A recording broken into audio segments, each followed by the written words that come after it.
C'était un paysan et une paysanne. Ils avaient travaillé durant toute leur vie. Et bien sûr, à force de courage, ils avaient réussi à posséder leur maison, leur champ, leur cheval et même une charrue en fer. En maintenant, tout allait pour le mieux. Certains disaient qu'ils étaient aisés. Aisé en ce temps-là signifiait que l'on mangeait à sa faim tous les jours. Pourtant, pourtant, il leur manquait quelque chose pour être heureux. Oui, la femme surtout aurait bien aimé avoir un enfant. Et quand elle parlait avec son mari, elle disait « Mais un petit garçon pas plus grand qu'un pouce, ça me suffirait. » Elle voyait le temps passer et bientôt, elle ne pourrait plus porter d'enfant. Ce jour-là, dehors, il y avait une tempête épouvantable. Il pleuvait, il y avait du vent, il faisait froid, quand tout à coup, on a entendu frapper à la porte. L'homme est allé ouvrir, et devant lui s'est présenté un étranger. À ce moment-là, le paysan a fait un petit signe à sa femme, qui lui a répondu par un autre petit signe de tête.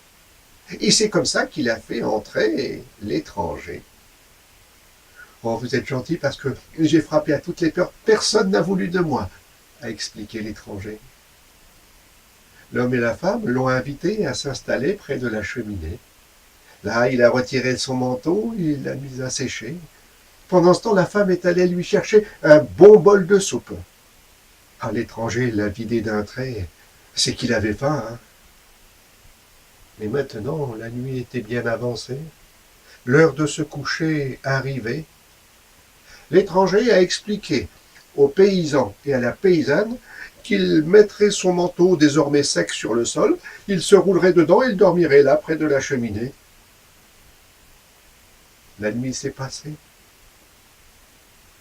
Le lendemain matin, quand l'homme s'est réveillé, il a dit au paysan et à la paysanne « Ah, vous m'avez vraiment aidé hier, j'ai frappé à plusieurs portes, personne n'a voulu de moi.